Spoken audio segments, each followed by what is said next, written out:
UGC net examination के syllabus में 10 units हमें दी गई है, चाहे वो पेपर 1 हो पेपर 2 हो, दोनों में इंडिविजुअली 10 यूनिट्स हैं। तो क्या हमें ये 10 यूनिट्स नहीं पढ़नी चाहिए? बहुत सारे ऐसे प्लेटफॉर्म्स है या बहुत सारे जो स्टूडेंट्स हैं आपस में देखते हैं, टीचर्स भी सजेस्ट करते हैं कि 7 यूनिट पढ़ लो, 3 यूनिट्स को छोड़ दो, या 8 यूनिट्स पढ़ लो, 2 यूनिट को छोड़ दो। तो क्या ये प्लान काम कर सकता है मेरे प्रिपरेशन में? कैसे मैंने इन चीजों को यूज किया था? क्या हमें सारी यूनिट्स नहीं पढ़नी चाहिए, कुछ यूनिट को स्किप कर सकते हैं? इसी सारे चीज के बारे में आज के सेशन में बात करने वाले हैं। तो बहुत इंपॉर्टेंट सेशन है, फटाफट से शेयर कर दीजिए वीडियो को, लाइक कर दीजिए सेशन को। मेरा नाम है जूही जैन और आप सभी के लिए सोशियोलॉजी एंड पेपर 1 की जो क्लासेस है मैं लेकर आती हूँ।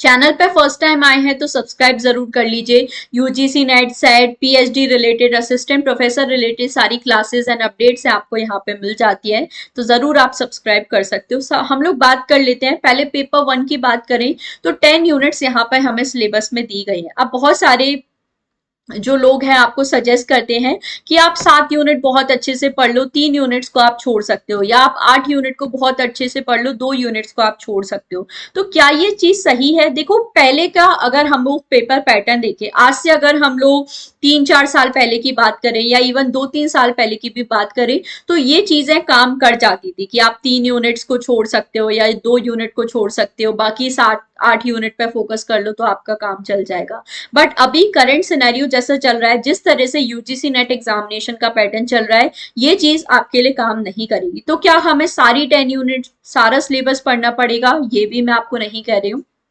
तो रेदर देन, मेरे अकॉर्डिंग रेदर देन आप किसी यूनिट को कंप्लीटली स्किप करो, कंप्लीटली किसी यूनिट को छोड़ के जाने से बेटर है आप यहाँ पे इंपॉर्टेंट टॉपिक्स देखो। आपको हर यूनिट में सब कुछ पढ़ना जरूरी नहीं है, बट आप यहाँ पे इंपॉर्टेंट चीजें पढ़ सकते हो। जैसे 8/2 का अगर हम लोग रूल लेके चले, तो अगर आप ये सोच रहे हो कि मैं 8 यूनिट बहुत अच्छे से कर लेता हूँ, और सबसे पहला डाउट यही आता है स्टूडेंट का, क्या हम मैथमेटिकल रीजनिंग और डेटा इंटरप्रिटेशन को छोड़ सकते हैं? देखो, पहले ये चल जाता था, अब नहीं चल सकता।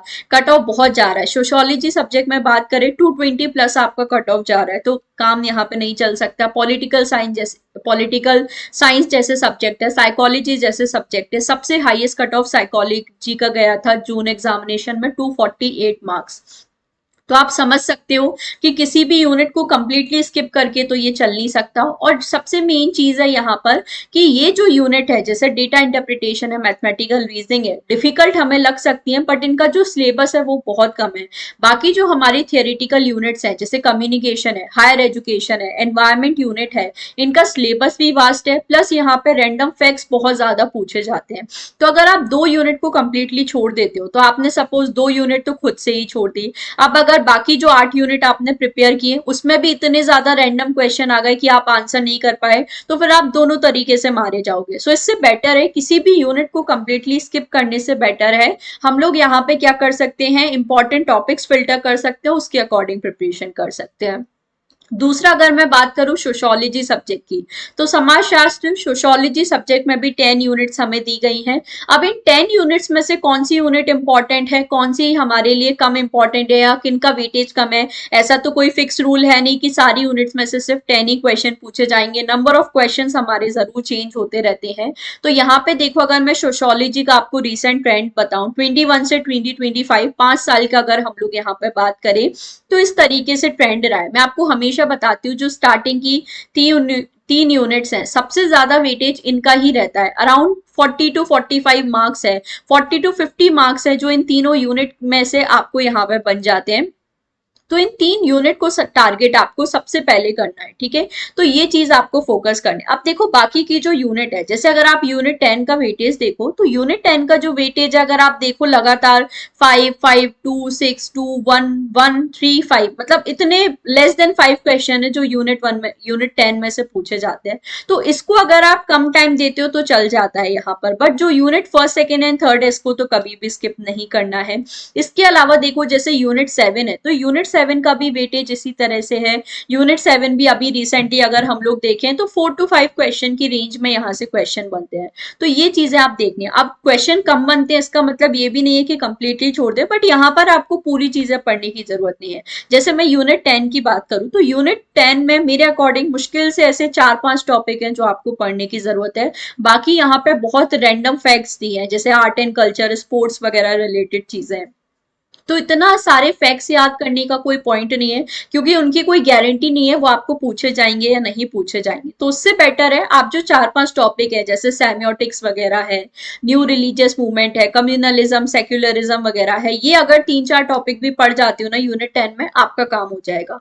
तो यूनिट 10 इतनी शॉर्ट यूनिट है, इतना कम इसका वेटेज है कि आप इजीली एक दिन में भी इसे प्रिपेयर कर सकते हो। Similarly unit 7 environment in society, ये पेपर 1 एनवायरमेंट से भी रिलेट हो जाती है। तो बहुत सारे टॉपिक तो आपके पेपर 1 से ही कवर हो जाते हैं, जैसे कि कन्वेंशन एंड प्रोटोकॉल वाला जो टॉपिक है, पोल्यूशन वाला जो टॉपिक है, वो सारी चीजें। कुछ यहाँ पे न्यू कॉन्सेप्ट्स हमें पूछे जा रहे हैं, तो वो चीजें हमें पढ़ने की जरूरत है।